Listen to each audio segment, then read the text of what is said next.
This time I took more than 500 trades in 48 hours so you can get a high win rate in trading. This is the video where we tested the highest win rate trading strategy 100 times, but since then I received two kinds of feedback quite frequently. On one side there are traders who get a 60% approximate win rate just like we got in the video, and on the other side, some traders only get around a 50% win rate. This 50% win rate is with a 1.5 to 1 reward-risk ratio, so it's still profitable. But why do some traders get a 10% higher win rate and some 10% lower? To answer this question, I designed two experiments. What I am about to show you will most likely increase the win rate of your trading strategy. Furthermore, this will also work on any other trend trading strategy out there. What I'm going to do is take 2 trades every minute for 48 hours straight. Since 2 trades every minute is a lot of trades, I'm going to use the trading bot we made in one of the previous videos. In the first experiment, I'm going to tell the trading bot to use the 50-period moving average to find the trend, and then at every 60 seconds, take 1 trade in the direction of the trend. Set a tight profit target so the trade is won easily, and set the stop loss 10 times farther. Basically, use a 10-to-1 risk-reward ratio. I told it to do this on one account first, and repeat the strategy on the second account. The theory is if what I am about to show you can actually increase the win rate of a trading strategy, the first account should perform better than the second account and should get a higher win rate. How do I know the first account will perform better? I will show you by the end of this video. I will start the first experiment, and you keep an eye on the profit loss number as the trading bot takes new trades every minute. 30 minutes have passed since I started this experiment, and the account that is taking trades on what we think is the good chart has actually started off with a loss, whereas the account that is taking trades on the bad chart is up by $200. I gave a trade alert on Trading Rush Discord server earlier to go short on this pair, so I am expecting the price to move in the downward direction on the good chart in the long run. Now 1 hour has passed, and this time the bad market is the one with more loss. Interesting how 30 minutes ago the bad market was sitting with a profit, but then it lost $3,000 quickly. 12 hours have passed, and the price on the good pair moved in the downward direction, which means the trade alert I gave on Discord earlier has reached the profit target. If we look at the two accounts, we can see that the good market has made less loss in the long run. 24 hours have passed, but the second account stopped taking new trades sometime after 12 hours and before 24 hours. It lost so much money that it ran out of margin to take new trades with the same position size. On the other hand, the first good chart account had more money and was still taking trades. Our theory matches the practical results, but there is one thing I overlooked before starting this experiment. You see, I told the trading bot to take trades in the direction of the trend and set 10 times bigger stop loss. But in reality, the 10 times bigger stop loss never got triggered even once. That's because when the trend changed direction, the trading bot took opposite trades. If you have a long position open and you send a new short order, you close the running long position. That's exactly what happened in the first experiment. But even though we got the results just like we anticipated, the good account performed better than the bad account. It could have been just a fluke. If you want to make sure something works, try it again and see if you get the same results. In the second experiment, we are going to take 2 trades every 1 minute, but this time only in a downtrend. Another 24 hours have passed, and what I'm going to do is plot the balance on these 4 accounts using a chart, and you will see something interesting. The total balance of the 2 accounts in the first experiment kept going in the downward direction. Obviously, this is because we used a bad trend trading strategy. But just like we anticipated, the second account performed worse than the first. And we know this was not just a fluke because, in the second experiment, the same thing happened. The first account performed better and the second account performed worse. But how did I know beforehand that the first account will get a higher win rate both times? Here's what I did and how you can get a higher win rate. These are the 2 charts I am going to run the experiments on, and what we are going to do is draw over the price movement. You see, the price in the Forex and stock market moves like this. A zigzag pattern that is either moving up, down, or in the sideways direction. If you are using a range market strategy, then you want the price to make this kind of zigzag pattern. If you are a trend trader, then you don't want the price moving in the sideways direction, you want up or down. Now, one might think both of these charts are trending. The first one is trending in the upward direction and the second is trending in the downward. So in theory, if we use a trend trading strategy on these two charts, we should get a good and similar win rate. But that's actually wrong thinking in this case. You see, just because the price is trending now, doesn't mean it will continue to trend for the most part.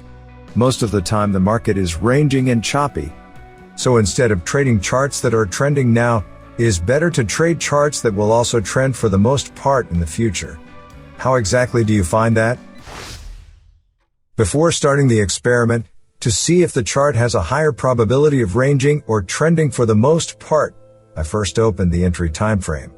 In this case, it was the 1 minute time frame since we were taking trades every 1 minute.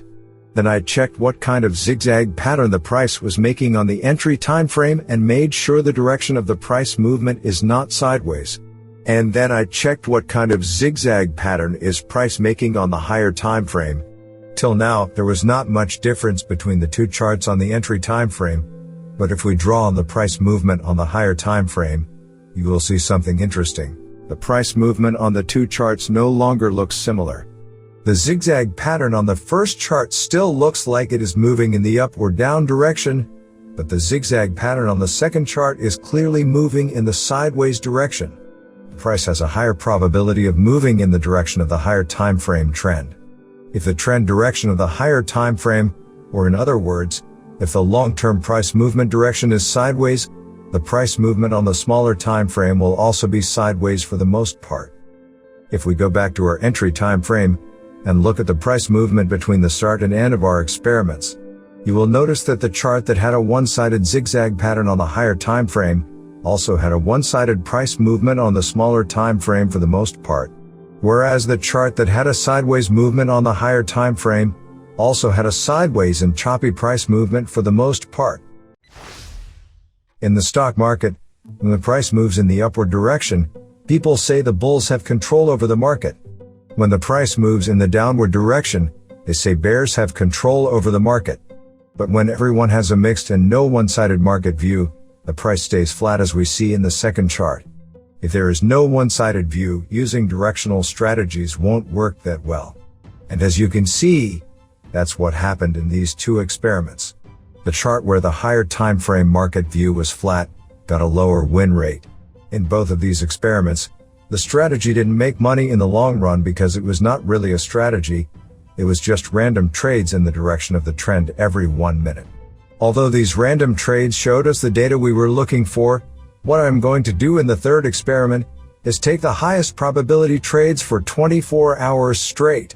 If everything I've talked about till now is correct, the win rate I should get after 24 hours should be high and the profit graph should look like this.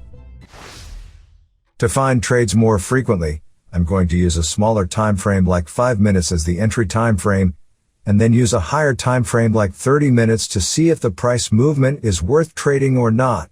Basically, I am using the 200 period moving average on the entry time frame to find the trend direction, and I am making sure the zigzag pattern on 30 minutes higher time frame is not moving in the sideways direction. On this pair, the higher time frame is not moving in the sideways direction, but the entry time frame is. In this case, I know the price has started ranging because the price has stopped making new lower lows. The price on this pair is good. The entry time frame is trending in the downward direction and the higher time frame is not moving in the sideways direction. Also, the price is near weak resistance.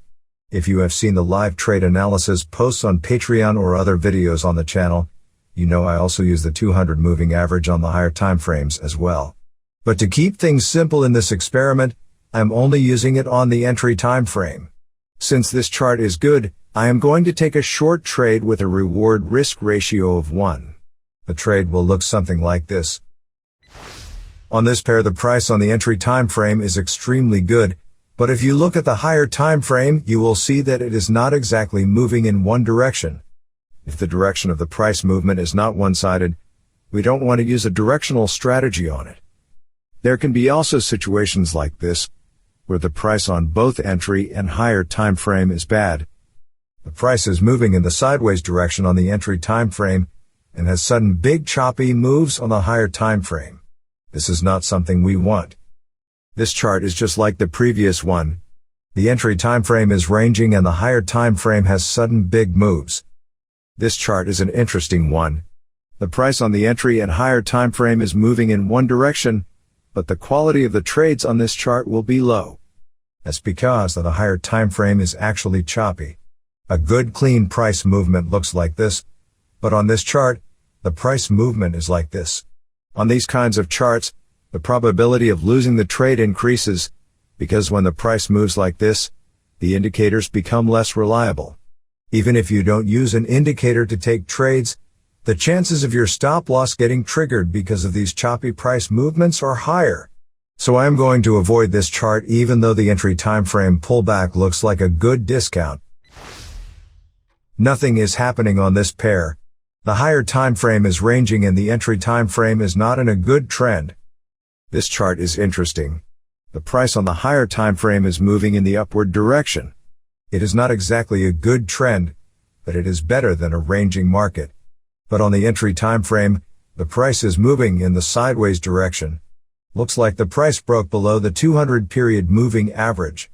But I can see that the price found support from this area before. And as we have seen in the previous video, if the price found support from an area before, it can do it again. So what I am going to do is take a support resistance trade. In this case, a long trade at a support area. Something like this. On this chart the price movement is excellent, but right now there is nothing to trade. We will wait for the price to give a discount. This chart is probably the best of all. The price is reversing from the 200 period moving average resistance in a strong downtrend. The higher time frame is also not flat. What we are going to do is use the highest win rate trading strategy we have tested on the Trading Rush channel. According to the MACD strategy, the entry is when the short crossover happens. But if I enter right now, the 1-to-1 reward risk ratio profit target goes very close to swing low support. It is better to wait for the price to move in the upward direction. I don't want to risk money on a trade where the reward is lower than my risk. Actually, now waiting for the price to move in the opposite direction is not going to work because the price already made a good move in the entry direction. This was an excellent setup, and the trade would have looked like this if the price would have moved in the opposite direction a little. After a few hours I found two pairs where the price movement was good. Since this chart is trending in the downward direction, I'm looking to take short trade when the price starts to reverse back in the direction of the trend. We will use the momentum indicator to see the pullback reversal. The MACD gave a short signal above the moving average, which is against the entry rules. We want the short entry below the moving average. So what I will do is switch to one time frame higher and see if the price starts to move back in the trend direction. This was the 5 minutes time frame, so one time frame higher will be the 10 minutes time frame. If the price goes back in the trend direction on the 5 minutes time frame, MACD should give a short entry signal on the 10 minutes time frame as well. We will take that entry instead. Unfortunately, the same thing happened again. The price made a strong move in the entry direction just before the entry signal. Now the trade is not worth it because the reward risk ratio is low. I found this chart with a strong downtrend. Since the price is moving strongly in the downward direction without giving any bigger pullbacks, we will use the beep boop indicator we made in the previous videos to take short trades. It has made money 3 times on this trend already, and if the downtrend continues, it will most likely make money again. The beep boop indicator did give a good entry signal, and a few minutes later it did make money. In total, I scanned over 10 charts multiple times throughout the day and was only able to find 3 setups that were actually good.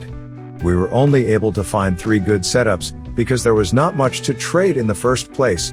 We filtered out the bad charts and traded on the few good charts that we found. Remember, most of the time markets are ranging and not worth trading. So if you are finding trades every time you open your charting platform, you are most likely not filtering out the bad charts. That's why some traders get a 60% win rate with the same strategy, and some only get a 50% win rate. The secret is the chart selection process. In the first experiment, we saw how different charts can give different results. The bad chart that was looking like this on the higher time frame performed worse than the good chart that was looking like this. The practical results matched the theory, but to make sure it was not just a fluke, we ran the experiment again, and we got similar results. Then in the third experiment, you saw how to filter good versus bad charts in the live market, and now you know how to increase the quality of your trades and get a higher win rate. That's all. Get trade alerts. See how I take high probability trades by supporting Trading Rush on Patreon. Thanks for watching.